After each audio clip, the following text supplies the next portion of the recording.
191e en tout cas, c'est les chiffres qui apparaissent au compteur. Bienvenue dans Débat 24 en direct de la belle capitale de la République démocratique du Congo.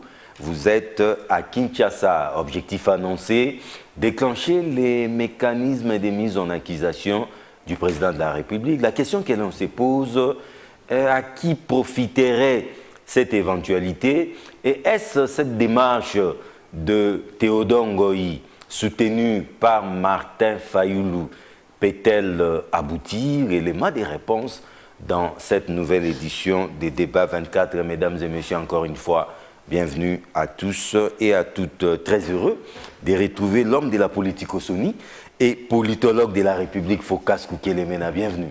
Merci pour l'invitation, M. John. La production scénique a vécu. Bon, parfait, parfait, comme nous aimons bien le faire, bien. Donc, je suis énuméré.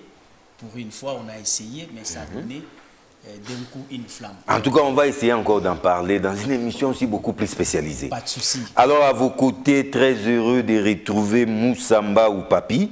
Il est exécutif provincial chargé de la communication et médias au sein du parti phare du Front commun pour le Congo. J'ai cité les partis du peuple pour la reconstruction et le développement, PPRD en sigle. Bienvenue. Merci John, bien précisé, vraiment il vous faut un cadeau parce que vous avez bien précisé, bien prononcé le PPRD. Un cadeau qui ne sera pas assimilé à la corruption. Hein?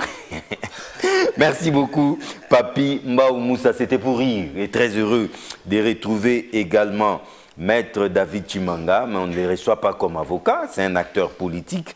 Il vient pour les comptes des inconditionnels de Félix Tshisekedi. Là, j'ai parlé de Adefati, c'est-à-dire Association des défenseurs de Félix Antoine Tshisekedi Tshilombo. Bienvenue. Merci beaucoup John, et merci à tous les téléspectateurs qui m'ont manqué depuis le décès de ma défunte mère. Ouais. Je crois que je ne suis plus passé sur ces plateaux de télévision et c'est une fierté pour moi de rencontrer tous mes co-débatteurs. En tout cas, toutes nos condoléances. Merci. Et très heureux de retrouver, je crois pour la première fois dans Débat 24, bien que on se croise avec lui dans d'autres plateaux. Il s'appelle Alain Bolodjoa. Il est le coordonnateur de la nouvelle classe politique de l'opposition, NCPO en sigle. Et je dois dire aussi un proche de Martin Fayulu, n'est-ce pas? Exact. Bienvenue. En tout cas, merci pour l'invitation. Et enfin, Carlos Moupili, maître Carlos Moupili, avocat, mais on les reçoit comme pédagogue de la nation. Bienvenue. Et président aussi de la société civile. La société civile Sosikine, oui, oui. Pour le compte de la ville de Kinshasa. Et c'est pourquoi tout ce qui se passe dans la société civile, nous sommes au courant. Tout à fait. Laissez-moi présenter mes félicitations à l'homme qui a restauré la valeur de professeur dans le monde politique, à l'homme qui a restauré la valeur de serviteur dédié dans le monde politique. C'est le révérend honorable président de l'Assemblée provinciale, Godin Pouy, qui venait d'être élu par ses pairs comme président désormais du Haut Conseil des Églises de Réveil. Vous méritez, et c'est une expression qui est parmi les pasteurs de l'Église de Réveil. Il y a encore des dignes fils. Tout à fait. Nous profitons aussi de cette occasion pour les féliciter, les pasteurs, présidents de l'Assemblée provinciale, Godin Pouy Kadima. Alors, je commence par la nouvelle classe politique de l'opposition. Hein. Certains disent déjà que c'est une démarche, une entreprise hasardeuse, à la limite suicidaire, parce que, aux conséquences fâcheuses et incalculables, Théodore Ngoï, soutenu ouvertement par Martin Fayulu, il faudra reconnaître que ce sont là deux candidats malheureux à la présidentielle de 2018. Objectif annoncé, c'est déclencher les mécanismes de mise en accusation et pourquoi pas même des destitutions du président de la République, Félix Tshisekedi Tshilombo, en cause pour haute trahison. Tout est parti de ces ordonnances querellées au niveau de la magistrature. Alors, Alain Bolodjoa, ça c'est une blague de mauvais goût ou cette démarche a toutes les chances d'aboutir? Bon, je crois que tout le monde avait déjà compris qu'être président n'était pas un privilège, mais plutôt une responsabilité. Et pour être président, au regard de notre Constitution, il faut obtenir plus de voix et que ces voix soient comptées par la CENI, mais surtout que la procédure soit conforme à la loi. M. Félix Tshisekedi est aujourd'hui président de fait. Nous sommes conscients. Un président confirmé par la Cour constitutionnelle, président de fait. Un président de fait.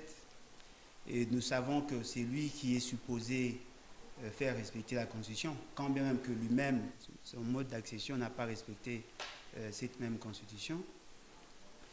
Il a eu déjà, dès le premier jour, à pécher par le fait, ou peut-être par inadvertance, ou sinon par ignorance. Il a eu à poser certains actes qui ont énervé la Constitution. Et fort malheureusement, dans l'opinion, on a semblé dire à la population qu'un président en fonction ne peut pas être poursuivi. Et pourtant, nous avons tous lu l'article 164, 165 de la Constitution. Non, qui a dit ça? Non, la plupart des Congolais pensaient qu'on ne pouvait pas poursuivre un président de la République.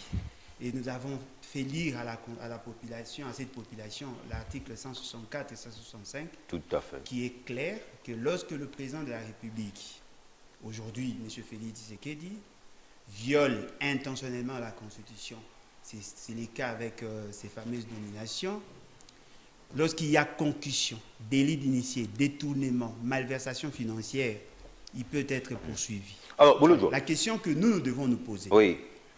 A-t-il violé la Constitution, oui ou non? Intentionnellement. Intentionnellement. Oui. Démontrez-le. Nous prenons l'article 165, l'article 158 de la Constitution, qui a fixé le mode de la stabilité du système que nous appelons la Cour constitutionnelle.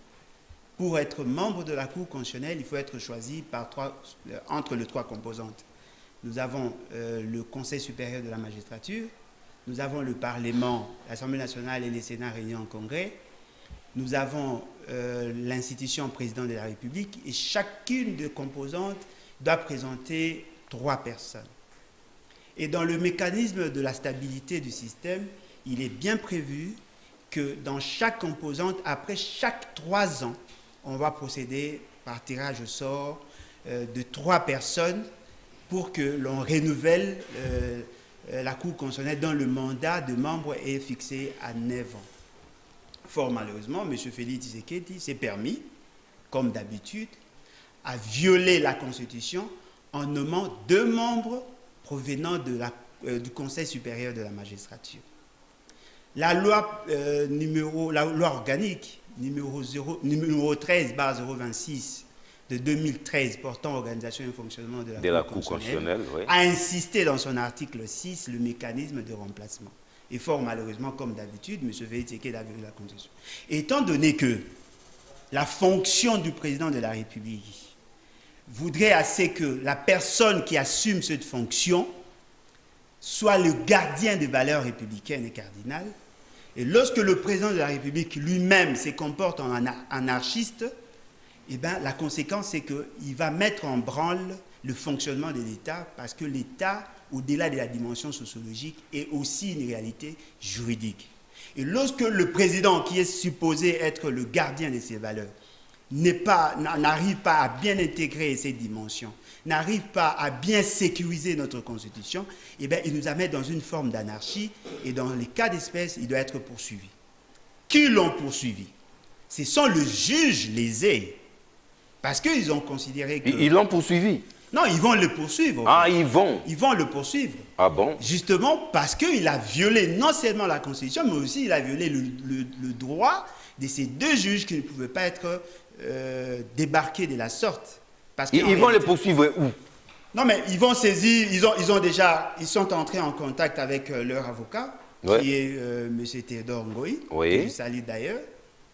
Ils vont déposer leur plainte au niveau de son juge naturel, qui est la Cour constitutionnelle, fort malheureusement. Et la Cour constitutionnelle va enclencher le mécanisme pour mettre en accusation M. Félix. Il doit aller au Parlement. Étant donné qu'il a violé intentionnellement la Constitution. Nous avons 2 possibilités. Soit la Cour préfère se comporter en militant de parti politique ou en bras séculier, là il n'y aura pas de suite, ou soit la Cour fait son travail et on aura M. Félix Tshisekedi comme accusé, et il va avoir le droit de se défendre, il va recruter les avocats comme tout citoyen, et en ces moments-là, on va... Vous semblez ignorer la procédure. on doit passer par les congrès au niveau du Parlement. Non, mais effectivement, pour déclencher ces mécanismes. Non, mais effectivement, pour que le Parlement autorise. Mais le problème, c'est qu'aujourd'hui... Mais les PG ne peuvent pas s'engager. Attendez, mais c'est Théodongo, il n'ira pas vers le Parlement. Pas du Parlons tout, de Théodongo. Si le procureur va saisir le Parlement pour autoriser la mise en accusation de M. Félix Tshisekedi, ça c'est autre chose. Nous parlons de la justice, c'est-à-dire nous nous limitons au niveau de la Cour constitutionnelle. Si par malheur, M. Félix Tshisekedi et le système actuel freiner l'élan déjà pris en termes d'État par rapport au fonctionnement de l'État, considère qu'on ne doit pas le poursuivre pour des raisons politiques, il y a aussi un autre mécanisme constitutionnel. Lequel? L'article 64. Parce que lorsque vous accédez au pouvoir... La rue, ça c'est la rue, ça. Non, mais effectivement, parce que si la justice... Merci beaucoup, s'il vous plaît. Oui. La justice, les juges qui n'ont d'autorité que la loi, ne veulent pas appliquer la loi, eh bien nous sommes là dans l'obligation de recourir à la justice populaire et en ces moments-là, on va faire partie et M. Félix Tshisekedi et cette majorité factice pour que nous revenions sur le même débat que nous avons enclenché, c'est par rapport à l'avènement de la 4e. Répondez rapidement à cette question. À qui profiterait cette destitution de Félix Tshisekedi? Au peuple. Au peuple. Au peuple. Donc c'est le peuple qui deviendra... Non, mais là, non, attendez. Non, profiter et devenir président, c'est deux choses. Mais avant de passer par le peuple, il faut d'abord passer par l'intérim. Non, attendez. Le premier bénéficiaire, c'est celui qui a cristallisé sa volonté dans la Constitution. Parce que la Constitution est la volonté. Et après, ce n'est pas le président du Sénat, ça. Non, mais le président du Sénat est président du Sénat justement parce que M. Félix Tshisekedi a cautionné la forfaiture. Merci beaucoup. Alors, je suis obligé d'avoir directement la réaction du représentant valable du PPRD sur ces plateaux, Papi Mbao Moussa. Papi Mbao, déjà l'UDPS ne s'en cache pas. Hein. Il dit que c'était déjà un premier coup avec Kabound. On instrumentalise un parti tiers pour défenestrer Kabound.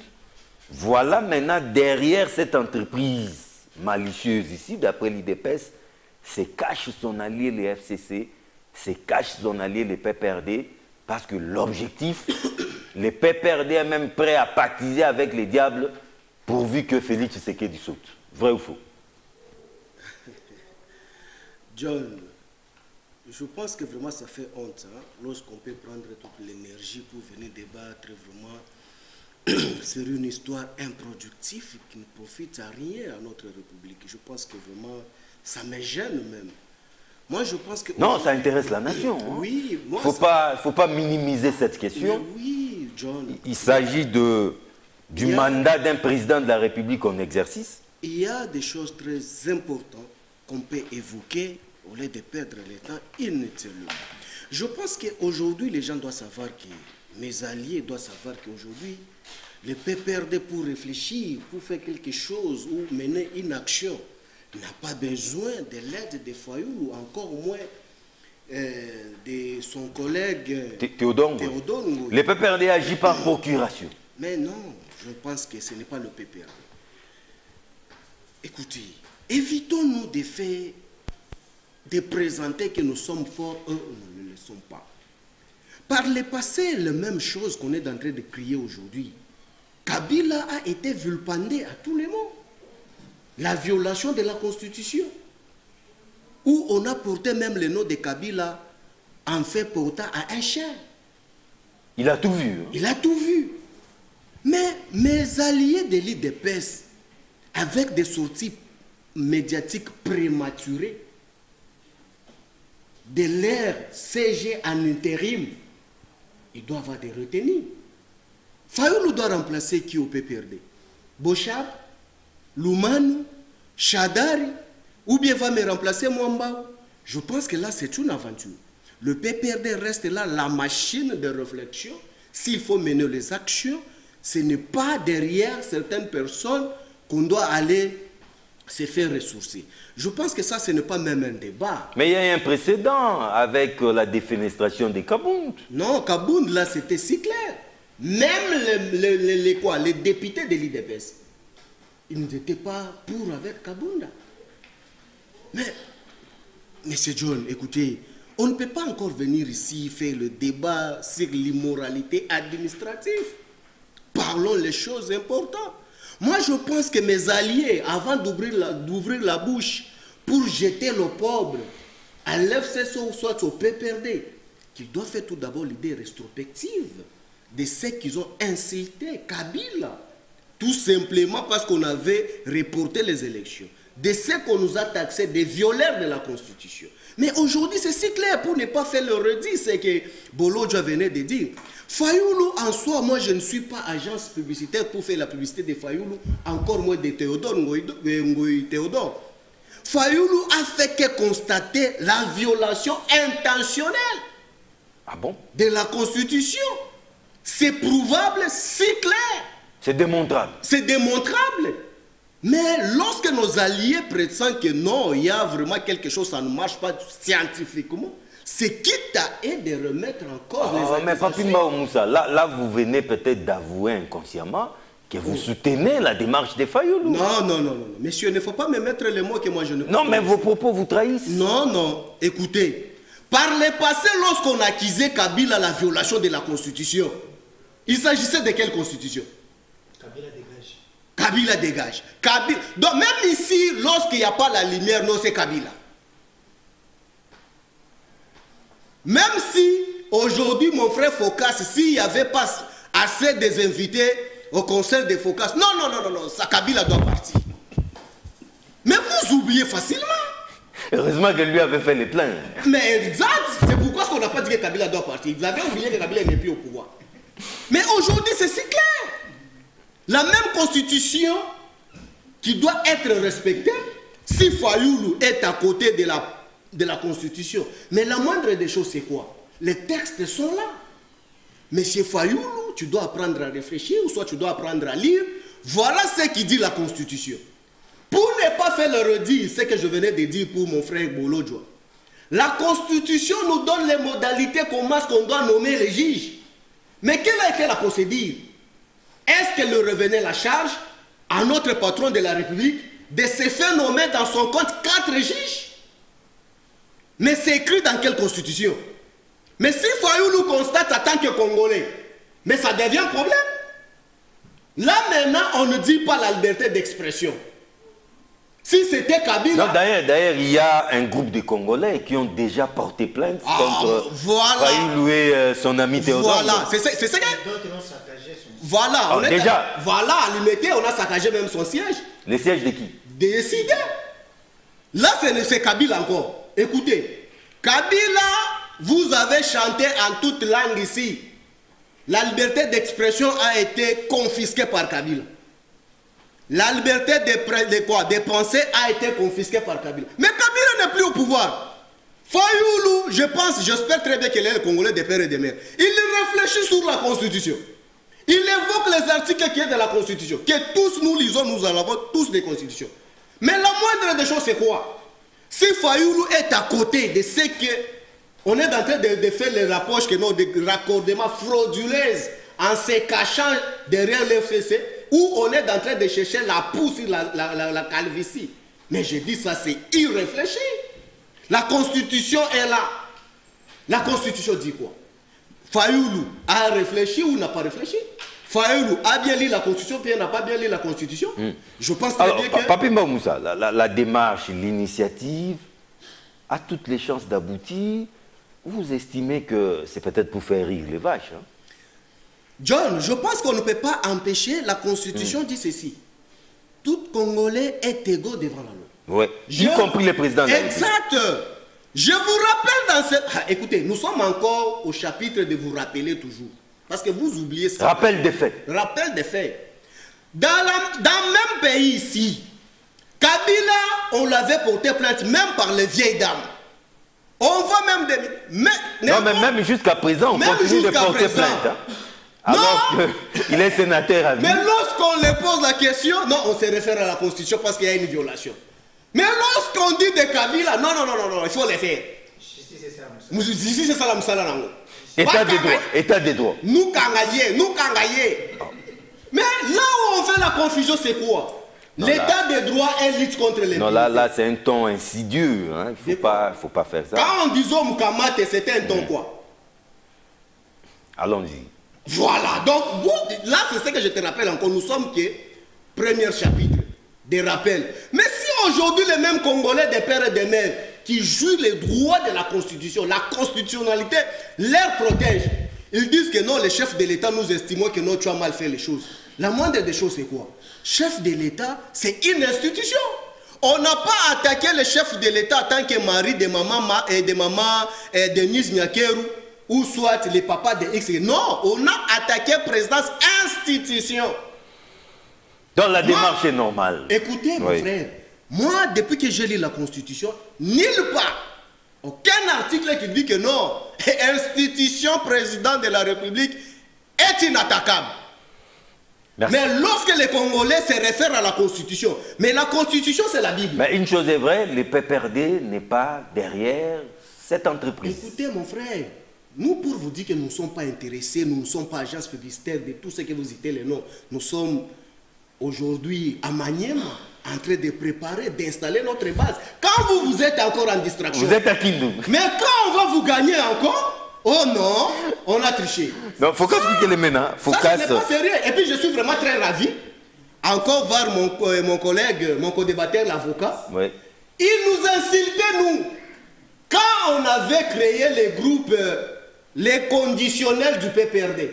Oh non, voilà, les marabouts. Non, lui c'est un inconditionnel. Inconditionnel, je peux un défenseur acharné. Mais aujourd'hui, inconditionnel devient encore à l'IDPS. Non, faut qu'expliquer les maintenant. Je crois que vous êtes tout de même, à travers vos analyses, on peut vous considérer comme l'église au milieu du village. On croit peut-être que cette page était tournée, cette polémique autour de ces ordonnances qui est relée, mais ça répond dangereusement même, ça rebondit dangereusement même. Alors, on se pose, Théodore Ngoy, Martin Fayou, candidats malheureux, ils peuvent être considérés aussi comme des aigris. Pensez-vous que la démarche d'abord est fondée, c'est sans haine, et à quoi ça peut aboutir? Ok, au moment où nous parlons, John, vous savez, au niveau de Burkina Faso, ici en Afrique, hein, pas un pays développé, on est en train de réfléchir sur la possibilité, en termes de financement, de pouvoir lancer à l'orbite leurs satellites. Au Burkina Faso? Ici. Mais ça, c'est une entreprise hasardeuse aussi. Mais non, c'est ça un État. Le Burkina Faso. Il a encore des problèmes d'eau, mais il veut envoyer... Non, mais voilà, c'est ça en fait un État. Un État doit avoir... C'est brûler des urgences. C'est d'une fils qui réfléchit à la hauteur de l'universalité. Ces débats ici, donc dès que vous traversez ici en face, ça cesse. Hein? Dès que vous traversez en face ici, il n'y a plus de débat. Ce sont les genres de débats que nous sommes habitués. Si on invitait aujourd'hui un Congolais, les porte-paroles des partis politiques, on l'invitait juste ici en face. Parce qu'ils sont habitués à Fayoulou, Félix et tout ça. En face ici, ils n'auront pas à dire. Ils vont se taire. Les grands débats aujourd'hui, ce sont des débats de développement, les débats de lancement des fusées, les débats de champs, les débats de développement durable, environnement et consort. Mais il ne parle pas ça. Mais malheureusement, que voulez-vous? Je suis soucié à Bounia. Codeco, hier, a fait une incursion autour de 22 heures. Ouais. Voilà le travail d'un État. Voilà autour de quoi les porte-paroles de ceux qui dirigent devaient s'atteler pour donner des pistes de solutions, pour éradiquer, parce que l'État a son sens d'existence, s'il ne peut que protéger les citoyens et leurs biens. Pas les débats autour des postes, autour de qui sera président. Donc ça, c'est du n'importe quoi. Mais faisons avec, parce que nous n'avons pas le choix. D'ailleurs, il y a un ami à moi, Paul Riquet, à côté d'elle, de lui, c'est la dame Chantal Mouffe. Ils m'ont dit, Focas, vous verrez ces choses arriver dans votre société. Pourquoi? Parce que la démocratie dont vous aviez choisi, c'est une machine que vous ne connaissez ni les tenants ni les aboutissants. Or, dans la démocratie consacre les conflits et la division. Pourquoi? Parce que les intérêts sont divergents. Les intérêts parfois paraissent opposés. Et à cela, il vous faut une culture d'abord, doit précéder. Cette culture démocratique sera le soubassement qui va tenir les coups quand ce genre de choses viendront. Sinon, votre État va disparaître parce que vous ne comprenez ni les tenants ni les aboutissants. Les enjeux sont énormes. Mais ici, allons-y, parce que moi j'aimerais cette fois-ci, parce que quand Kabound a parlé, il a parlé des détournements scientifiques. Quand le professeur Kalouba a parlé, il a parlé d'une infraction intelligente. Et moi, je suis en train de parler de la délivrance scientifique. La délivrance scientifique, c'est-à-dire quoi? Il faudrait que maintenant, qu'on puisse commencer à prendre les gens, les lapider. Pas de lapidation avec des pierres, mais des ouvrages scientifiques. Vous le prenez, il est tellement ignorant, vous commencez à les lapider des ouvrages. Ils vont se blesser. Et là, il va... Non, non, vous allez les délivrer de l'ignorance. Il aura la lumière, il deviendra un vrai humain et il pourra parler de la part de la République. Est-ce que vous comprenez d'abord, par le fait que les intérêts sont divergents, Théodore Ngoï, il est un acteur majeur. Nous devons l'affirmer, candidat président de la République, un haut avocat, il est cadre au niveau international. Au niveau international? Mais oui, il est avocat auprès de la CPI. Ok. Et vous savez, parce qu'il faut toujours faire avec la critique historique, il faut comprendre autour de qui vous faites les débats. Et quand vous n'avez pas tous les données, vous risquez de rater votre cible. Mais regardez, c'est un avocat qui vient à la surface, dans un champ politique, avec une communication qui cadre avec son métier. Quel métier? Un avocat qui défend un client. Ces deux juges-là, à part entièrement, ce sont des clients de Théodore. On est dans un contrat d'affaires et il doit justifier les honoraires. Et il a le droit de faire ce genre de communication. Ok. C'est ça, au fait, la Donc c'est pour... Il fait son travail d'avocat, oui, il veut satisfaire ses clients. Il est dans les métiers. Donc c'est du folklore. Non, non, il est dans les métiers, vous ne pouvez pas les reprocher. Mais ici, peut-être, faudrait-il se poser la question, Fayoulou n'était pas avocat. Qu'est-ce qu'il a à gagner en termes d'intérêt immédiat? Il soutient sans condition. Voilà. Et c'est là où moi j'ai dit... Non, il a dit totalement. C'est là où maintenant les politologues mettent des lunettes pour voir clair. Mais en cherchant à voir clair, qu'est-ce que j'ai compris? Je vis qu'il y a une communication ratée de la part de Martin Fayoulou. Comment ça? Je vais démontrer, je ne fais pas de déclarations. Le vrai problème, vous savez que la dynamique interne qui soutient Martin Fayoulou aujourd'hui, tout ce monde est anti-kabiliste. Tout ce monde qui soutient Martin Fayoulou aujourd'hui, ce sont ceux-là qui ne veulent pas supporter ni la stratégie kabiliste, ni la politique publique. Mais Kabila n'est plus aux affaires. On ne parle pas de l'homme, oui. On parle du système, on parle d'un régime. Et ce système est toujours là. Mais oui. Ah bon? Aujourd'hui, si par exemple, l'entreprise tenait et que ça payait et qu'il y a eu mise en accusation, c'est l'entreprise de FCC qui prend les relais. Ça ne sera pas Martin Fayoulou. Il a 30 jours, 60 jours, comme vous voulez, 90 jours si on peut étendre. Et ça, ce sont eux qui organisent les élections. Mais ici, vous ressentez ici que l'intérêt immédiat pour Martin Fayoulou, ça ne se présente pas encore. Mais pour Théodore, dans le cadre de son métier, ça paye cash. Donc on peut dire que pour l'acteur politique Martin Fayoulou, il est prêt à n'importe quel pacte pour défenestrer Tshisekedi. L'univers politique, c'est un marché de dupes. Si vous ne tenez pas sur les velléités, vous risquez d'être dupé. Donc c'est un bal de choses. C'est pourquoi c'est un bal de choses. Je suis en train de comptabiliser que celui qui gagne aujourd'hui en termes de marketing politique, c'est Théodore et non Martin Fayoulou. Et dans cette vouloir faire, au finish, l'entreprise de Martin Fayoulou, la marchandise de Martin Fayoulou, qui est les réformes et les élections anticipées, n'auront pas gain de cause. Parce que si cette marchandise prenait corps, nous allons directement dans la logique constitutionnelle de pouvoir remplacer le président du Sénat au trône pour qu'il puisse appeler les élections et nous revenons à la normale. Mais l'entreprise de Martin Fayoulou, moi j'ai compris que Martin Fayoulou nous a rejoignés. Pourquoi? Parce que nous sommes de ceux qui soutiennent la révolution populaire. Parce que quand... L'article 64? Oui, c'est ça au fait, quand Martin Fayoulou, vous dites que nous voulons qu'il y ait, après réforme, que nous allions aux élections anticipées. Élections anticipées signifie quoi? C'est entamer l'article 120. 220 plutôt, de la Constitution, qui est une disposition verrouillée. Qui dit quoi? Les nombres de mandats. L'élection anticipée veut dire aussi mettre fin, interrompre les cours normaux du mandat de l'actuel président. Mais pourquoi? C'est ça aussi ce que ça implique. Mais si pour interrompre les cours de ces mandats, il faut qu'il y ait des raisons valables. Mais c'est ce que constitutionnellement parlant. D'abord, John, écoutez, vous savez que constitutionnellement parlant, ça entame la substance de l'article 220 qui dit le nombre de mandats et la durée de mandat n'est pas révisable. Vous ne pouvez pas toucher à ça.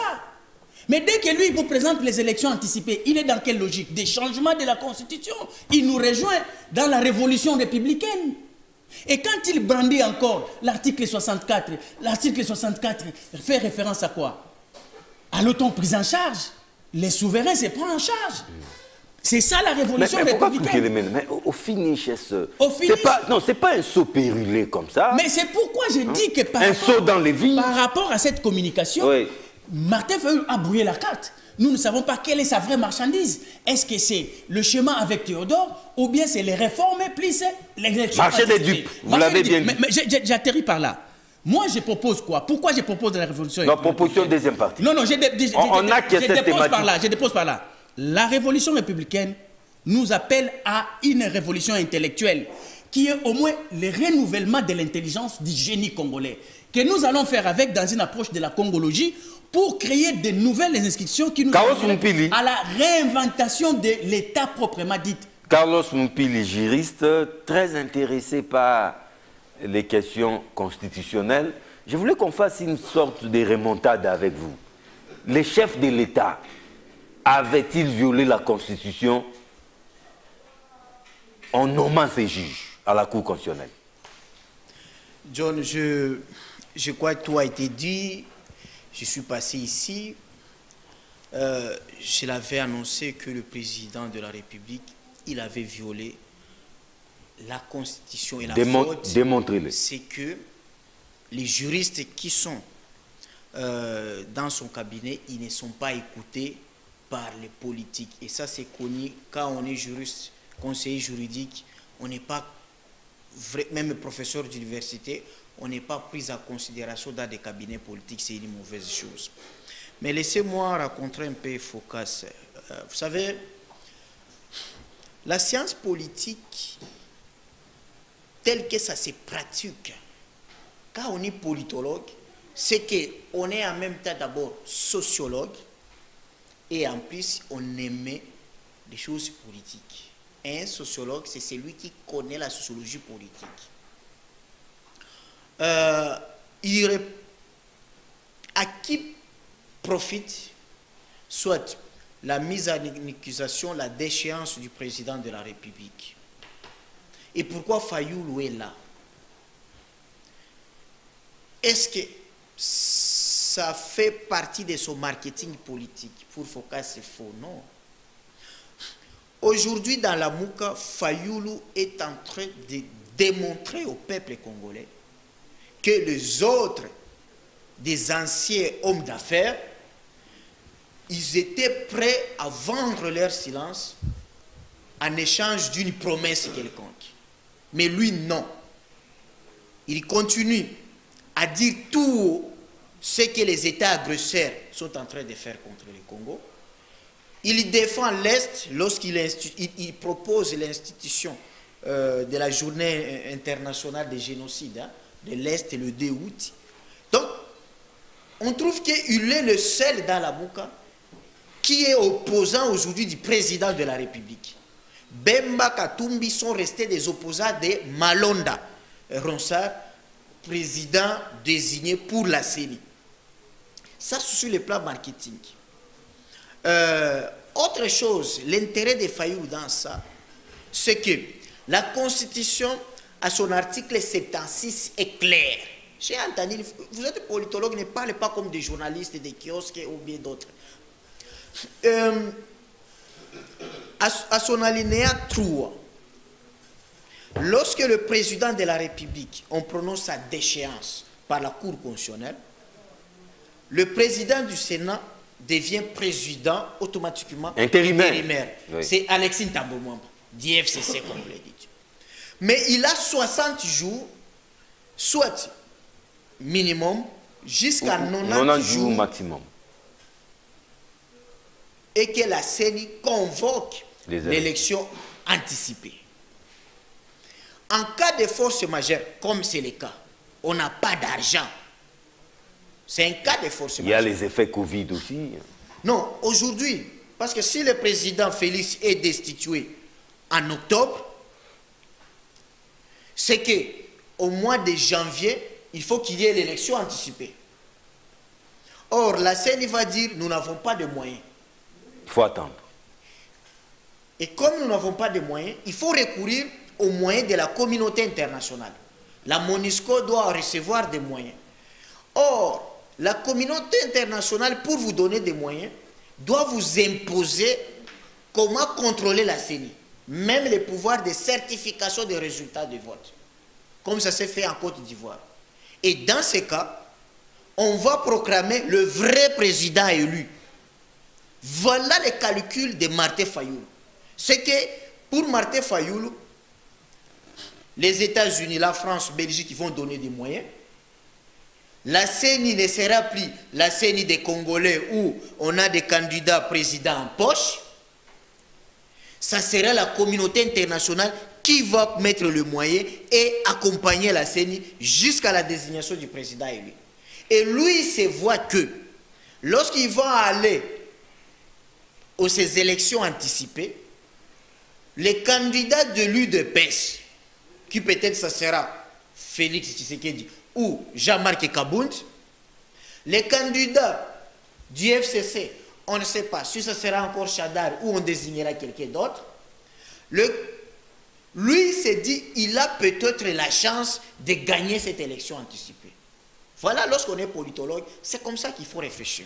Je rentre maintenant comme juriste. Oui. Et là, laisse-moi un peu de temps, parce que je suis consultant et je suis le seul, pour vous montrer la procédure que prévoit le droit constitutionnel pénal pour mettre le président de la République en accusation. Rapidement, rapidement. Là, il faut réunir 3 textes. La Constitution, la loi organique qui régit la Cour constitutionnelle et le règlement intérieur du Parlement, donc les congrès. Lorsqu'il y a les faits pénaux, tels que la haute trahison, atteinte à l'honneur et à la probité ou délit d'initié, l'article 166 de la Constitution agit. Et là, voilà la première étape. Première étape, le procureur général rassemble, donc réunit le preuve et apprécie. C'est lui le juge de l'opportunité des poursuites. Mais jusque-là, qu'est-ce qu'il doit faire? Deuxième étape, il va venir demander l'autorisation des poursuites devant les congrès. Là, il écrit au président du Sénat et au président de l'Assemblée nationale. Les congrès réunis, donc les 2 chambres réunies en congrès, ils vont voter et il faut 2 tiers pour donner l'autorisation. Si l'autorisation 2 tiers, calcul fait au moins 400, 400 parlementaires. Évidemment. Lorsque l'autorisation des poursuites est donnée par les congrès, le procureur général ouvre maintenant ce qu'on appelle l'instruction préparatoire ou on peut dire même préjuridictionnelle. Non, préparatoire. Et c'est là conformément au code pénal. Et là, il lance maintenant de mandat. Il peut lancer le mandat de comparution au président de la République qui sera attendu sur PV. Non, juste une parenthèse, oui. On oublie une équation. Hein. Pendant ces temps, les combattants de l'UDPS croisent les bras, observent ce qui se passe au Parlement. J'arrive. Oui. En cas où il s'avère qu'il peut mettre le président sous mandat d'arrêt préventif ou assignation à résidence surveillée, parce qu'il ne peut pas les mettre dans la maison d'arrêt immédiatement, il peut aussi le faire. Mais lorsqu'il clôture cette instruction préjuridictionnelle, il va encore rentrer devant les congrès. Là, il présente son rapport. Pour une deuxième fois. Pour une deuxième fois. Et lorsqu'il convainc les congrès vont encore voter. 2 tiers toujours. 2 tiers toujours. Et une fois obtenir maintenant l'autorisation de mise en accusation. Premièrement, c'était pour obtenir l'autorisation des poursuites. Mais pour la seconde fois, c'est l'autorisation de mise en accusation. Et là, il va saisir le président de la Cour constitutionnelle par ce qu'on appelle la requête des fins de fixation. RFF. C'est ça. Et c'est comme ça maintenant que le président de la République sera comme un prévenu et jugé. Une fois le président est condamné, la Cour constitutionnelle va prononcer sa déchéance. Donc, voilà la première possibilité et la possibilité... Et dès qu'on prononce sa déchéance, il est arrêté et envoyé à Makala. Oui, il est envoyé à Makala. Et là, maintenant, on revient, le président du Sénat, il n'a que 90 jours. Mais est-ce que le scénario là, c'est pas digne du cinéma en Maintenant, Afrique, tu poses la question, les commandants de l'UDPS. Mais c'est là où l'UDPS, le président de la République, est mis en épreuve encore. On a compris que les talons d'Achille de l'UDPS, c'est la rue, c'est combattants. Nous connaissons aujourd'hui qu'il y a eu la milice de Kingabwa, de Kasumbalesa et tout ça. Et les combattants, lorsqu'on parle des milices, on a saccagé par exemple, on dit c'est toujours les combattants de l'UDPS.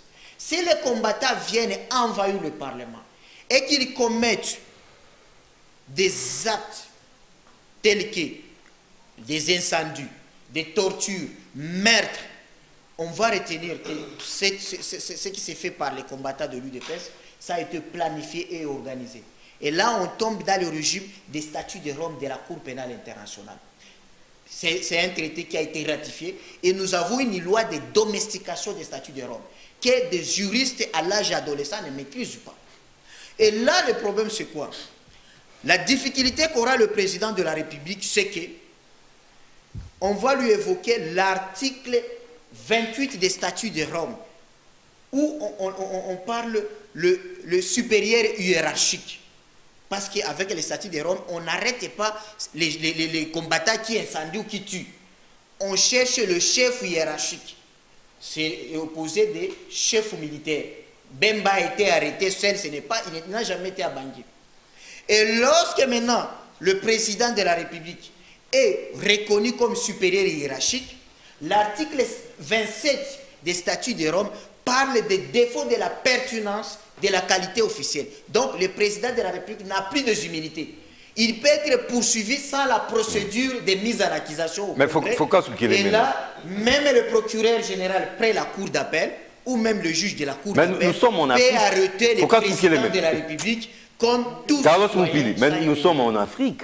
Vous venez de détailler tous ces scénarios, mais vous ne trouvez pas que cela fait partie de l'imagination fertile?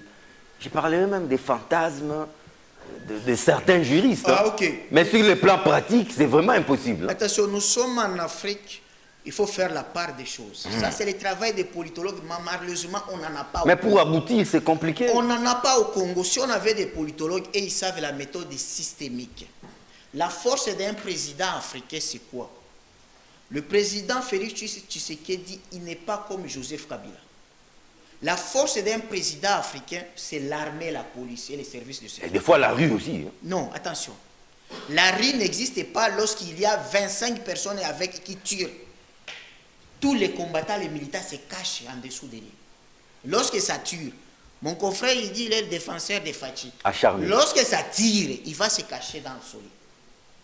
Donc la force d'un président africain, c'est l'armée et la police. Or, quand vous voyez Sassou Nguesso, le président Sassou, le président Kagame, le président Museveni, c'est des anciens généraux. Ils ont coaché, ils ont recruté, ils ont formé, ils ont commandé les officiers supérieurs. Fachi n'est pas passé par cette voie. Il n'est pas passé, il est comme Lissouba. C'est le problème que Lissouba a. Merci, je reviens à vous. Oui. Donc, dans 30 secondes, vous avez vu, lorsque Lissouba voulait tuer Sassou Nguesso, le général, il a ignoré que lui, il était professeur, il était civil, et qu'il combattait le général Sassou, qui a commenté ou qui a des collègues dans l'armée. Donc, lorsqu'on est président... Donc le cordon ombilical ne se coupe pas facilement. Mais c'est comme au Mali. Ibeka, c'est un civil. Oui. Or, vous savez que ce sont des gens... Donc on comprend les tableaux, mais je reviendrai à vous. C'est intentionnellement que j'ai voulu que les défenseurs acharnés des Fachi prennent la parole les derniers. Après avoir entendu tout ce qui s'est dit autour de cette table, quelle est votre réaction? John, je pense que je vais commencer par dire, vous savez, il y a un comportement que j'ai remarqué dans la classe politique congolaise, les comportements que l'on qualifie de comportements ultra-crépidarianisme. C'est-à-dire? Ça veut dire que c'est le comportement qui consiste, n'est-ce pas, à donner son avis sur des matières dont on n'a pas de compétences. Et, curieusement, c'est ce que nous sommes en train de voir dans ce monde ou en RDC. Vous savez, non, je ne parle pas de ceux qui interviennent, parce qu'il y a une question, on parle de Fayoulou, il y a une démarche. Je commence par dire, heureusement que mon confrère d'en face a essayé d'éclaircir un tout petit peu en ce qui concerne la démarche. Oui, la procédure. Une procédure élastique. J'ai entendu... Donc, Carlos a fait... J'ai entendu... non, il a parlé d'abord des poursuites et des mises en accusation. Ça, beaucoup de gens ne le savent pas. C'est deux étapes différentes. J'en arrive. J'ai entendu ici mon co-débatteur Alain Bouloudoua qui a dit qu'il suffisait d'une plainte au niveau du procureur. Non. Une plainte à déposer devant la Cour constitutionnelle. Oui. Pour effectivement traduire le président de la République, n'est-ce pas, en justice. Et il a évolué en disant que Martin Fayoulou, n'est-ce pas, qui soutient Théodore Ngoï dans sa démarche, c'est parce que Martin Fayoulou et puis Félix Tshisekedi a nommé 4 juges à la Cour constitutionnelle. Moi, je l'ai dit. Non, les 4 juges, c'est notre ami Papi Moussa Mbao. Je suis en train... Papi Moussa. Alors, vous savez, personnellement, tu l'as dit tantôt, que c'était une démarche qui ne pouvait que coucher d'une souris. Non, en tout cas, je ne l'ai pas dit. Hein. D'une autre manière. Ah, ok. Je ne veux pas répéter les mêmes termes. Oui. D'abord, je commence par dire que tous ceux qui font allusion à la Constitution ne disent pas que cette procédure telle que la Constitution la prévoit, ce n'est pas la mise en accusation du président de la République seul. Ça, c'est un détail important. Comment ça? Mais lisez la Constitution. Et ce Premier ministre, au même moment. Au même moment. Je vous dis, lisez, c'est des conjonctions, de coordination et donc ils ne peuvent être... Non, mais je suis dans l'article 166 que mon confrère vient de lire. Relisons-le. La décision de poursuite ainsi que la mise en accusation. Ouais. Ainsi que la mise en accusation du président de la République et du Premier ministre. Quand vous allez dans l'article 167, on vous dit en cas de condamnation, le président de la République et le Premier ministre sont déchus de leur charge. Ça, c'est un détail que tout le monde, même ceux qui parlent du FCC, ils veulent soutenir une démarche qu'ils ne comprendront pas. Parce que ici, Félix, vous pouvez hocher la tête, je vous parle en tant que... faut pas pour les cas sous examen. Ilung Kamba n'avait pas signé. Ilung Kamba n'avait pas signé. La loi ici ne parle pas des ordonnances. Non, mais on les poursuit pour ces cas des ordonnances. Non, écoutez, s'il vous plaît. Moi, je suis en train d'évoquer les dispositions auxquelles tout le monde fait allusion pour poursuivre le chef de l'État. C'est quelle disposition? Je suis dans les articles 166 et 167 de la Constitution. Parce qu'il y a des contre-saints.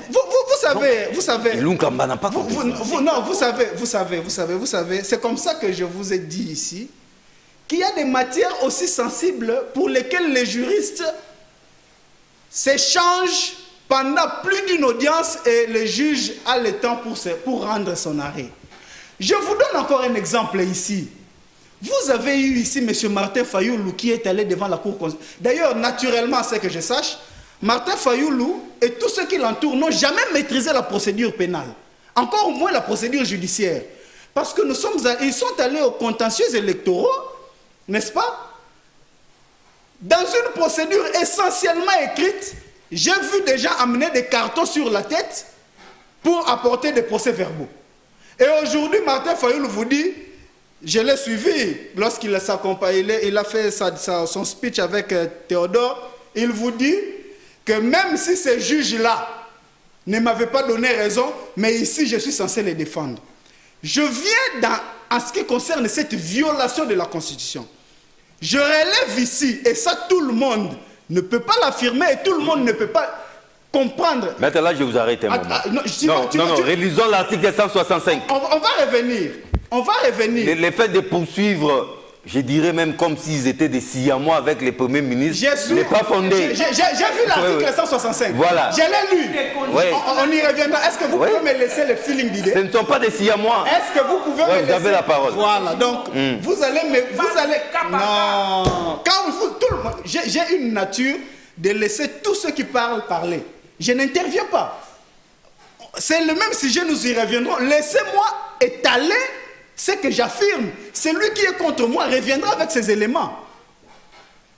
Voilà, vous m'avez coupé le fil d'idée. Je ne sais même pas. Oui, mais parce que... ne peut être poursuivi que comme co-auteur dans certains cas. Non, mais vous parlez de l'article 165. Voilà. Moi, je vous donne l'article 166. Et cet article 166 ne fait pas allusion à l'article 165. Parce que les législateurs congolais, ou bilex non distingué. Non, mais on peut lire l'article 165. Lisez parce que lisons rapidement. Allez-y. Sans préjudice des autres dispositions de la présente Constitution, il y a haute trahison. Voilà. Lorsque le président de la République, là on cite quel est le président de la République, a violé, ici on ne parle pas des premiers ministres, a violé intentionnellement la Constitution, ou lorsque lui ou les premiers ministres, là maintenant intervient les premiers ministres, sont reconnus auteurs, co-auteurs ou complices de violations graves et caractérisées des droits de l'homme des sections d'une partie du territoire national. Ok. Vous avez fini? Vous avez fini? Oui, jusque-là j'ai fini. Ok, merci. Ne peut être matérialisé que par... Non, il a la parole. Oui. Maître, là, on ne vous interrompt plus. Continuez. Monsieur John. Même la suite, je peux même continuer. Monsieur John, oui. Si tu veux continuer, tu continues. Oui, il y a atteinte à l'honneur ou à la probité notamment lorsque le comportement personnel du président de la République ou du Premier ministre est contraire aux bonnes mœurs, patati patata. Voilà. Et on vient maintenant délit d'initié. Écoute, délit d'initié. Il y a délit d'initié dans les chefs du président de la République ou du Premier ministre. Voilà que... Différent des haies. Ce ne sont pas des jumeaux, encore moins des Siamois. Ok, merci. Maître à la parole. Heureusement que la grammaire que moi j'ai faite, je trouve qu'apparemment ça pose problème. Non, les journalistes et les juristes. Oui, non, je sais. Ce n'est pas quelqu'un de... Non, je connais John. Non, maintenant je viens à l'article 166. Ok. Si l'article...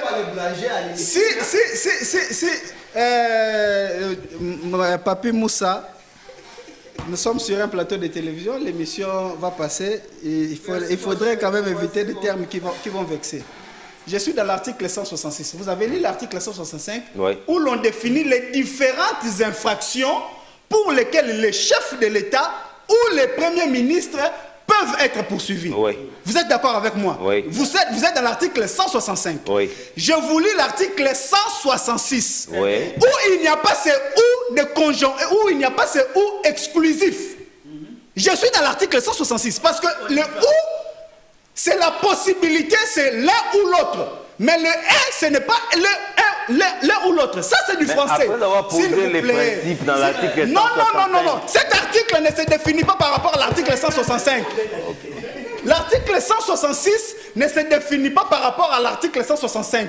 L'article 165 définit les délits d'initié, définit la haute trahison, définit les différentes infractions. Et là, on parle de où? Voilà. Là on parle de où? Là où il y a la définition.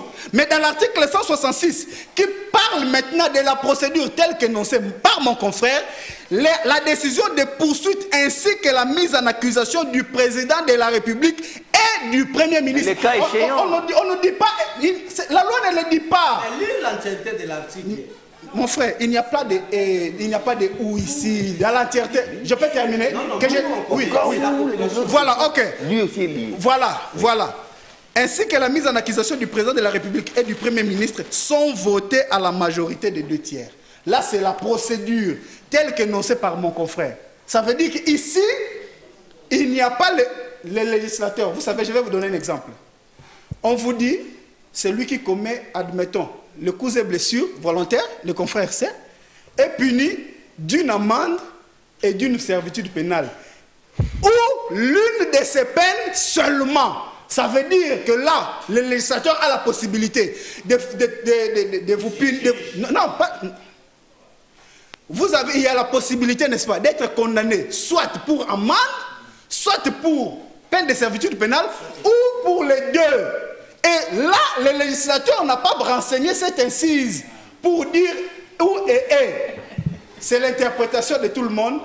Et je défends ce que je dis sur base de la Constitution. Et je ne pars pas d'autres concepts que je trouve dans d'autres articles. Donc ça, j'aimerais que, en ce qui me concerne, c'est la position que je prends. Et maintenant, par rapport à tout ce qui vient d'être dit, M. Martin Fayoulou, en ce qui concerne le magistrat, qui ont été effectivement promus par le chef de l'État, je rappelle ici, à l'intention de quiconque, que ces deux magistrats sont préalablement des magistrats de carrière. D'abord. Ça, c'est un détail important.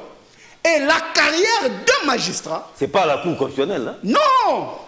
La carrière d'un magistrat prend fin par décès, par démission, par révocation, par fin de carrière. Ça veut dire que vous arrivez à la fin de votre carrière, comme il y a des magistrats retraités. Maintenant, dans les cas des juges constitutionnels, Ouboulou et Noël Kilomba, leur mandat en tant que magistrat, n'est-ce pas, avait connu une interruption qui n'enlève pas en eux disons, cette carrière de magistrat. Les statuts de magistrat. Voilà. Et lorsqu'ils sont à la Cour constitutionnelle, effectivement, il y a interruption parce que vous ne pouvez pas combiner les deux fonctions. Mais ils y sont pour 9 ans. Voilà, ça c'est la logique. Oui. Ils y sont pour 9 ans. Ça veut dire que pour le président de la République, qui, n'est-ce pas, prend ses magistrats sur pied de l'article 150 de la Constitution, où on dit que les juges, n'est-ce pas, sont inamovibles et ils ne peuvent, ça je peux lire rapidement, alinéa 3. Non, mais bien sûr, je ne pouvais que prendre le temps parce que j'ai été interrompu. On l'a interrompu. Il termine déjà donc. Le magistrat du siège est inamovible, il ne peut être déplacé que par une nomination nouvelle, ou à sa demande, ou par rotation motivée, décidée par le Conseil supérieur de la magistrature. Et là, nous sommes dans un cas où le magistrat, n'est-ce pas, il y a eu interruption de son cursus en tant que magistrat de carrière, où il s'est retrouvé au niveau de la Cour constitutionnelle, en tant que juge constitutionnel. Là, il ne fait plus partie du corps comme magistrat, mais qui a été ramené dans son corps, où il a sa carrière logique en tant que magistrat. Et là, mais quand il ceux qui disent qu'il y a une violation de la Constitution... Quand il va dans la Cour constitutionnelle, oui, il y a une loi particulière qui s'occupe de lui. Il ne faut plus le considérer comme un magistrat de carrière. Non, écoutez, je vous pose la question. Il y a une loi spécifique. Non, je vous pose maintenant la dernière question. Je vous pose la question. Alors, je termine. Oui. Je termine. Non, ok. On l'avait interrompu. J'ai été longuement interrompu. Si ce magistrat fait ses 9 ans, après les 9 ans à la Cour constitutionnelle, que deviendra-t-il? Il rentre. Automatiquement? Il a 2 ans. Ah, vous voyez? Mais non, mais ça veut dire que le cursus d'un magistrat peut être interrompu, mais il peut revenir dans les corps. Et dans les cas d'espèce, ils n'ont pas été remerciés. Ils ont été ramenés dans les corps et en cela, le président de la République n'a pas violé la Constitution. Non. Merci beaucoup. Les amis, en tout cas, je crois, je ne veux même plus vous charger avec une question. Réagissez seulement. Moi, personnellement, je ne suis pas surpris. Et j'encourage d'ailleurs mon ami qui s'est présenté comme juriste. J'espère qu'il est avocat. C'est un avocat. Non, c'est à peine que je viens de le connaître. s'il est avocat, il doit être aligné parmi les avocats de M. Félix Tshisekedi. Déjà là, il a déjà un bon conseil. C'est-à-dire que vous serez capable de défendre M. Félix Tshisekedi. Mais ce qui est important, nous savons que M. Félix Tshisekedi a violé la Constitution. Ne liez pas M. Fayulu par rapport à cette démarche, d'autant plus que Théodore Ngoï, en tant qu'avocat comme vous, a aussi le moyen de défendre sa position. Il va déposer sa plainte et vous allez vous constituer comme avocat conseil de M. Félix Tshisekedi et on va assister au débat. Le problème, c'est que... Mais cette plainte-là n'aura pas pour destination la poubelle. Non, mais effectivement, notre souci, c'est que nous savons que M. Félix Tshisekedi a toujours violé la Constitution. Dès le premier jour. Je prends un cas. Parce qu'on va trouver aussi notre disposition constitutionnelle au-delà du programme des 100 jours. Il a suspendu l'installation du Sénat. Alors que la Constitution est claire. Après publication des résultats provisoires, le Sénat s'installe d'office. Mais lui, il l'a suspendu par voie d'un communiqué. Tout le monde a assisté à ce spectacle. Bien que notre ami... Non, mais il s'est vite ressaisi. Non, mais attendez, attendez. Est-ce que la Constitution nous dit, quand le président s'est ressaisi, on doit oublier? Sauf peut-être si nous sommes dans une anarchie. Et moi, je comprends, l'UDPS a toujours été caractérisé par des violations intempestives de la Constitution, même de leur règlement intérieur. Parce que dans leur parti, il y a un secret de leur statut et leur règlement intérieur. Dans leur parti, un secrétaire général qui fait l'intérim du président a déjà eu à nommer le secrétaire général et les remplaçants. Dans leur anarchie, nous nous supportons. Mais lorsqu'il s'agit de l'État, on doit surpasser ces niveaux-là. M. Félix Tshisekedi, s'il reconnaît, s'il sait qu'il n'a pas violé la Constitution, pourquoi sont-ils agités? Parce que je prends un cas, il y a d'autres plaintes qui sont là, mais qui n'ont pas trouvé satisfaction. Notre souci, c'est que lorsque vous prétendez avoir le pouvoir de l'État et que vous n'arrivez pas à vous soumettre aux exigences de la Constitution, la moindre chose, c'est de démissionner. C'est de démissionner. Et comme il ne veut pas démissionner, eh bien, nous recourons à la loi. Si notre ami considère pour sa part que les juges de la Cour constitutionnelle sont de magistrats simples, mais nous voulons vous faire remarquer que ces juges-là sont des juges naturels du président de la République sur des questions pénales. Si la Constitution peut donner à M. Félix Tshisekedi le pouvoir d'agir dans le sens de nommer, de permettre, d'échanger, de chambarder, ce qui veut dire que la Cour constitutionnelle en tant que système ne sera jamais stable. Le souci ici, c'est quoi? C'est que nous avons confié la République, ou sinon M. Kabila a confié la République entre les mains de M. Félix Tshisekedi. Et la République en tant qu'idée est assise sur la Constitution et ses lois. Comment peut-on confier l'avenir de notre pays entre les mains de quelqu'un qui ne respecte même pas les principes simples? Voilà pourquoi nous voulons que M. Félix Tshisekedi soit traduit en justice. Lorsque j'ai intervenu par rapport à cette question, j'ai été clair. Le souci, notre souci, c'est d'accompagner M. Théodore Ngoï à déposer. Toute la procédure ne nous intéresse pas jusque-là. Parce que lorsqu'il va déposer sa plainte et qu'on va aller au niveau du Parlement, comme M. Félix Tshisekedi prétend aujourd'hui... Vous l'accompagnez, c'est une façon pour vous de retrouver les combats de la vérité des yeux. Non, mais attendez. Par voie détournée. Non, mais attendez. Oui. Toutes choses restant égales par ailleurs, même si on destitue M. Félix Tshisekedi, ça ne sera pas Fayulu qui sera candidat, qui sera président. En tout cas, loin de là. Et ce qui est important, c'est que nous, en tant que Congolais, que nous protégions le pacte social qui est la Constitution. Parce que si M. Félix Tshisekedi continue aujourd'hui, d'ailleurs, je voudrais interpeller nos amis du FCC. Parce qu'apparemment, ce sont eux qui ont la clé pour mettre en accusation, d'après ce que nous disons, ce que nous voyons dans la Constitution. Les amis du FCC? Non, des FCC, c'est-à-dire que ce sont eux qui ont cette majorité artificielle ou factice. Si c'est permetté de protéger M. Félix Tshisekedi au nom de la solidarité dans le mal, ce qui veut dire que vous serez co-responsable politique de l'acte posé par M. Non, mais peut-être qu'ils sont déjà avec vous, hein, qui sait. Non, mais attendez, ils ne peuvent pas être avec nous. S'il vous plaît, s'il vous plaît. Oui. La difficulté que nous avons, c'est quoi? On veut nous faire voir que la démarche de Martin Fayulu serait motivée par... instrumentalisée par le FCC. Mais, sauf peut-être si je me trompe, est-ce que vous avez déjà suivi M. Félix Tshisekedi dire non, voilà, je ne suis plus en relation de sainteté avec M. Kabila, désormais on n'est plus en coalition? Ils sont en coalition. Non, mais ça, c'est connu. Mais ce sont eux qui bénéficient de la majorité parlementaire. Ils sont avec Kabila. Ils n'ont jamais déclaré les divorces. Parce que lorsqu'on ne veut plus de son mari, la moindre chose, on divorce. Lorsque vous ne divorcez pas, vous êtes ensemble et on ne peut pas on vient de vous dire ici que M. Kabila je vous donne la parole. a rançonné M. Tu sais, ce qui me fait rire, c'est quoi?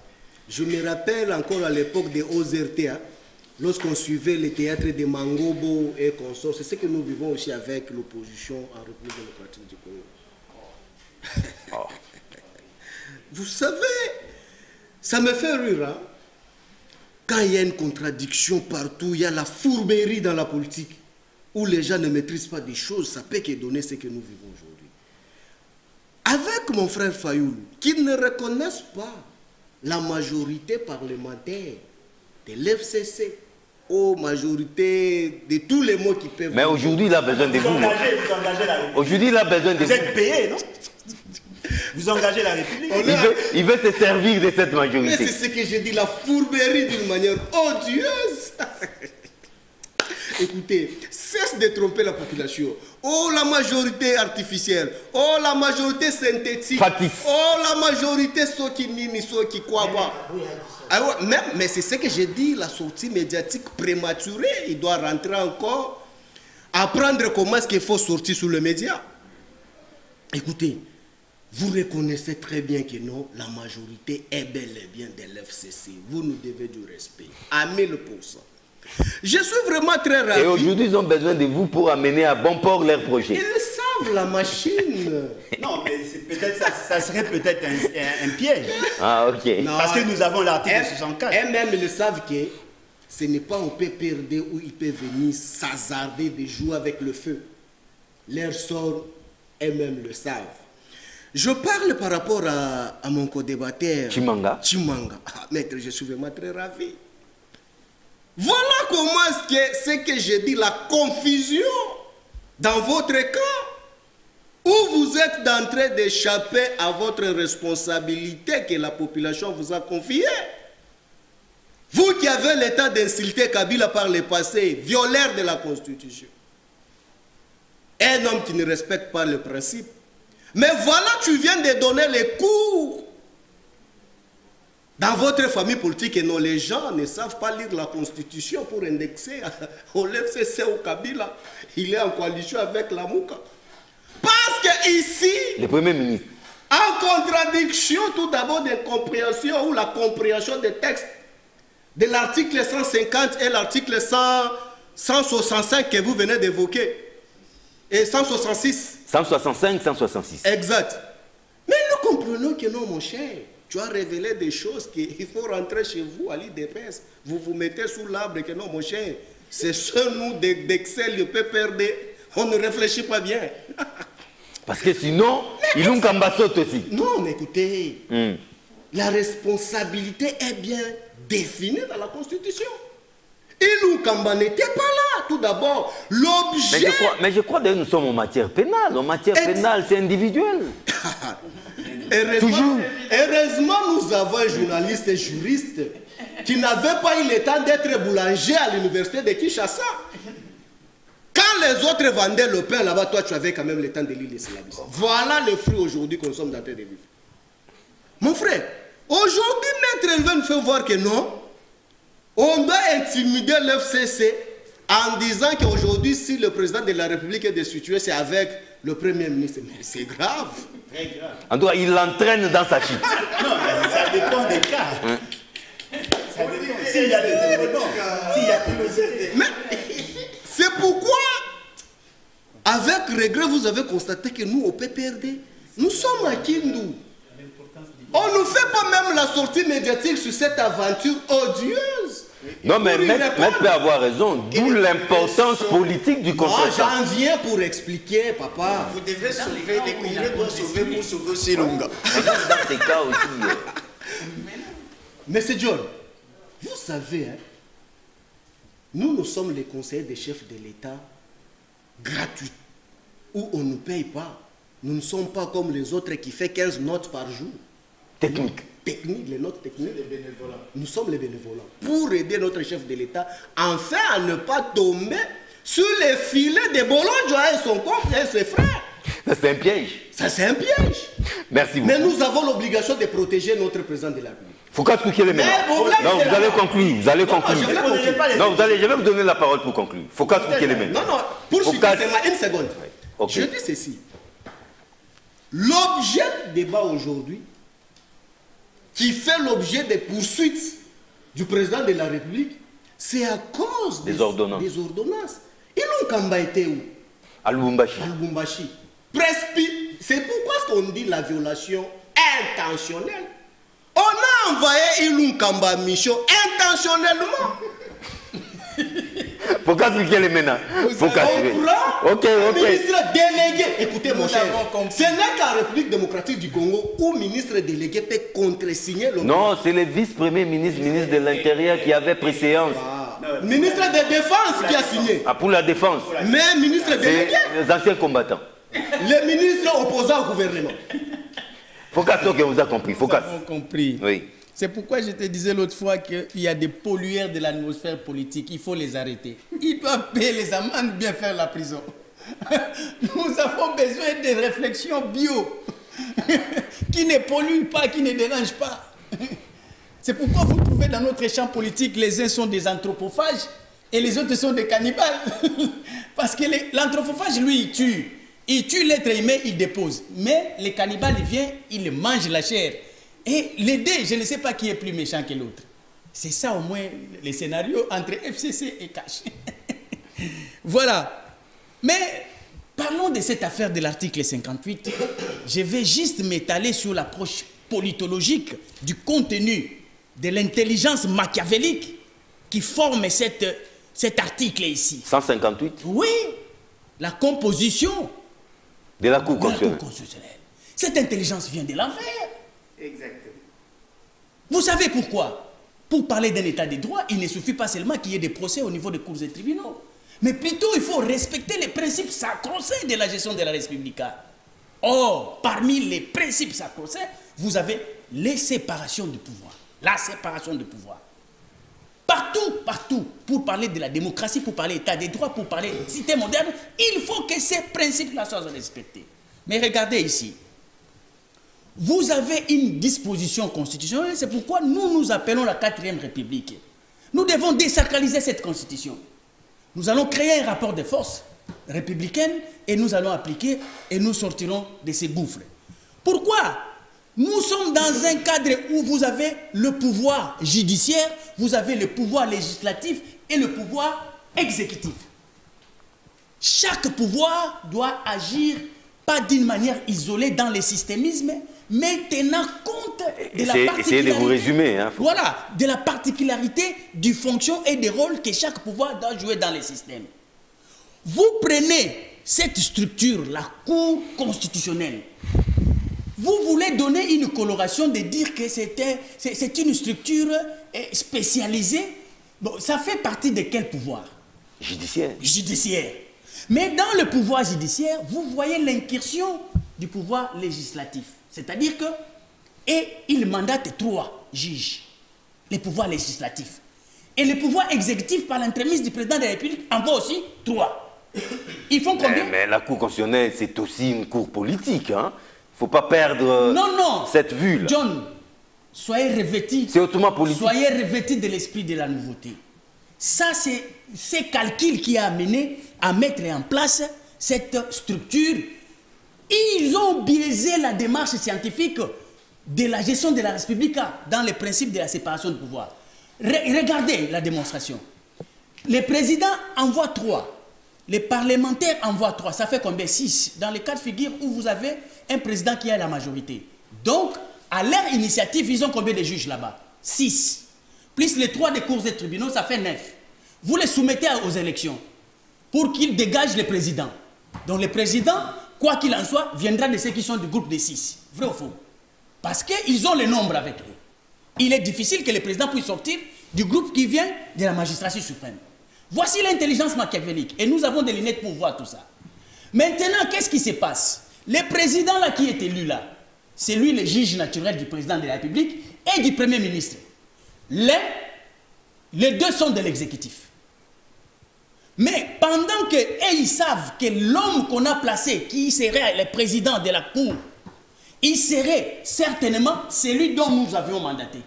À quel moment cet homme-là serait libre de pouvoir exercer son droit sur ces gens-là qu'il doit arrêter? Et au même moment, le président-là, c'est lui qui doit dire en dernier ressort la validation du président de la République quand il y a élection. C'est pourquoi vous pouvez réformer la loi électorale, mais quand vous laissez cette constitution vivante, vous n'avez pas résolu le problème, parce que vous êtes déjà piégé. Les présidents là de la On vous a compris, Focas. Non, non, terminez. Je termine par là. Oui. S'il vous plaît, John, je voulais faire comprendre. Non, on a compris votre philosophie. Vous aviez compris que ici, la séparation de pouvoir, qui est imprécise, a été biaisée. Oui. Par cet article, et nous allons assassiner la constitution. Carlos Moupili, je voulais que vous rencontriez un peu les maîtres. Hein. Ces débats-là, non, vous aurez l'état. Ces débats de l'article, ces débats de l'article 165, 166 de la Constitution, parce que vous êtes aussi juriste, rencontrez un peu Chimanga David. Oui, merci. Quand Chimanga parlait, et c'est là où il affirme que le président de la République a violé intentionnellement la Constitution. Donc il donne raison aux autres et à nous à l'époque lorsqu'on les disait. Il a violé, attention, mais il va tomber avec les premiers ministres. Non, évidemment. Vous savez, à l'époque, lorsqu'on expliquait le régime d'intérim, les gens sont allés dans des explications des droits administratifs. Pourtant, nous étions dans les droits constitutionnels. C'est deux choses différentes. En droit constitutionnel, comme en droit administratif, il y a le principe, c'est l'incompétence. Et l'exception, c'est la compétence. Or, en tout juriste qui sait, et à nous les certifiés en logistique, ce qui est exception doit être prescrite d'une manière express verbis dans la loi. Donc, nulle part dans la Constitution où l'on dit l'intérim du Premier ministre peut contresigner les ordonnances du président de la République. Alors, mais nos amis nous ont dit, oh c'est normal, c'est facile. Nous disons, non. Nous étions des conseillers au cabinet des ministres. Lorsque Willy Bakonga fait l'intérim de Thomas Louaka, il ne peut pas prendre un arrêté en nommant les membres du comité de gestion des universités. C'est un intérim protocolaire. À l'époque, on le disait. Et nous avions même évoqué qu'il faut avoir une compréhension systémique. Malheureusement, au Congo, nous avons des juristes. Tu peux être professeur d'université, mais si tu n'as pas fait la légistique, qui est la science de rédaction des normes, vous êtes inachevé. Et nous avions démontré que dans la Constitution, les responsabilités, les contraintes du Premier ministre n'est pas seulement une faveur, mais c'est une responsabilité pénale. C'est là où on retrouve ça aux articles 166 et 167. C'est que la Constitution a prévu les pouvoirs propres du président qui sont extrêmement minimes.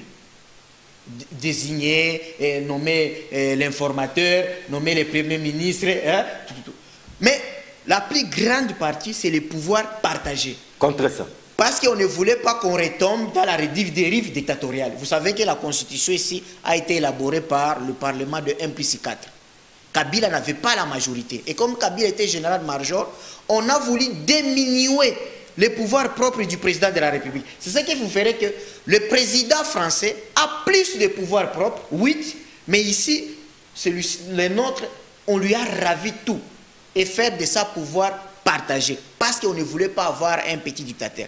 Et sous Kabila, avec Matata, avec Mouzito, on a vu un premier ministre Mouzito plus riche, ses conseillers plus riches que les conseillers du président.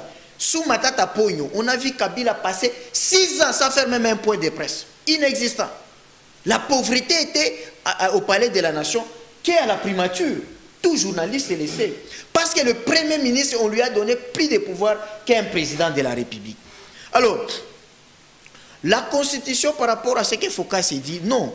Oui, quand vous allez dans la Constitution française, le président de la République, il nomme.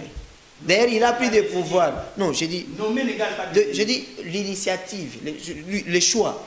Il a pris même des choix, il a même, je crois, 6. Puisque au Congo, il a 3.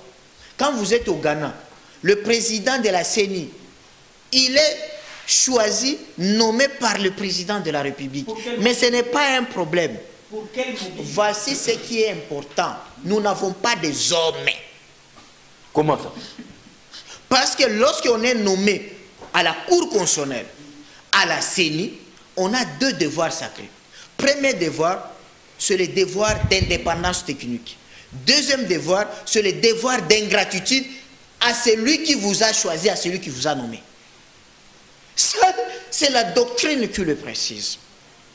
Et la Constitution de la République a ses mécanismes de sécurité. Premier mécanisme de la sécurité, c'est le président de la République. Article, je crois, 74, lorsqu'il prête serment. Le président prête serment en disant « Je dois, devant Dieu et devant la nation, je vais défendre la Constitution et les lois de la République. » C'est que le président de la République, il est le garde du corps de la Constitution. Or, un garde du corps ne peut pas tuer son patron. Si vous osez le faire, tout quand même, d'où le président, lorsqu'il viole la Constitution, on l'appelle l'infraction haute et trahison. Et pourquoi nous, on a refusé que Kakonde, l'excellence Kakonde, puisse contresigner? Regardez maintenant le vrai problème, confrère. Il n'y a que le Premier ministre, lorsqu'il viole la Constitution, on qualifie cette infraction de haute trahison.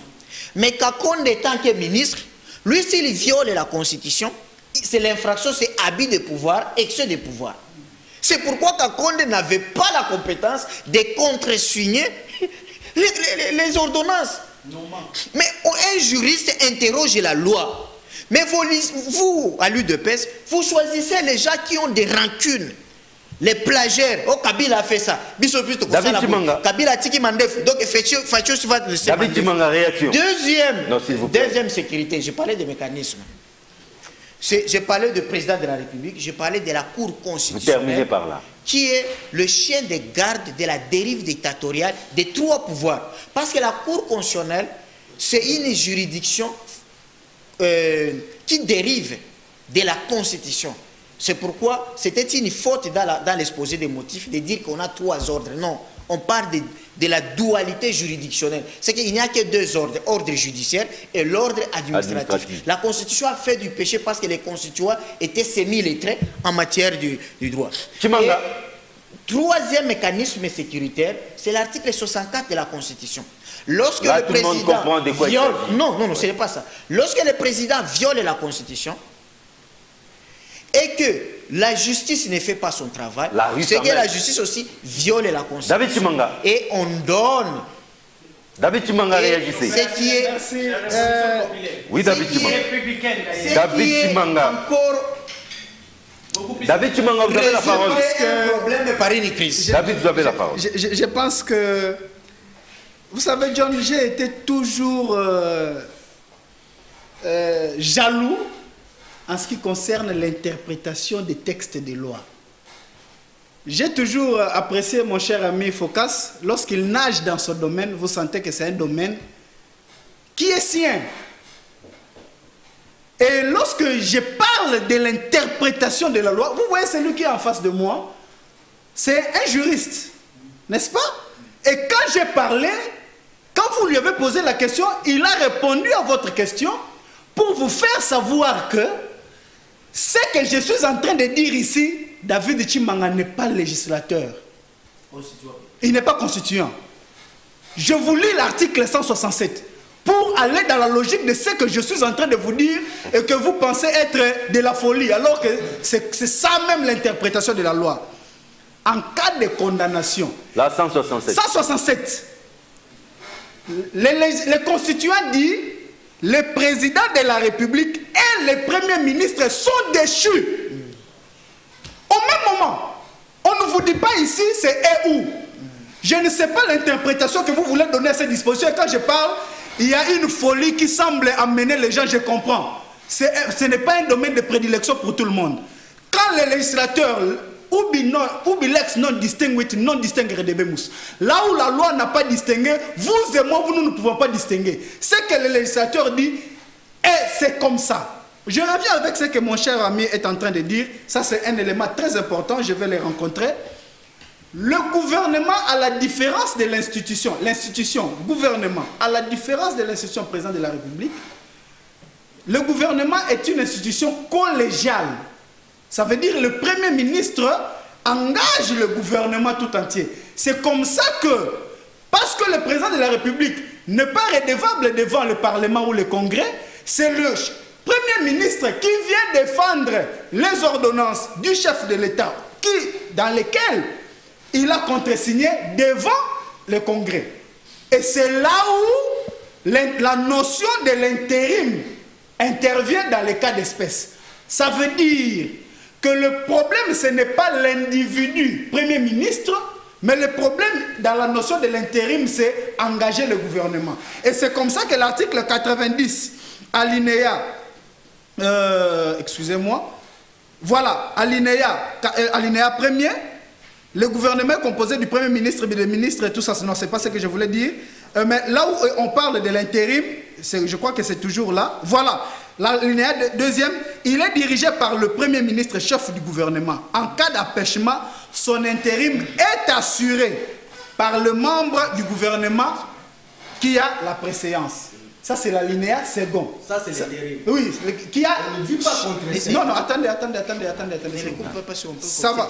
Donc, ça veut dire que là, c'est la notion de l'intérim du Premier ministre qui est empêché, qui doit engager tout le gouvernement. Mais quant à la question de savoir, maintenant nous revenons, parce que ça c'était une parenthèse, quant à la question de savoir si le chef de l'État a violé la Constitution ou pas, je pense que parmi nous, il y a quelqu'un qui a évoqué un principe important, c'est que le maître Théodore Ngoï, en tant qu'avocat, il est face, il donne des arguments en tant qu'avocat de ses clients qui s'estiment être lésés.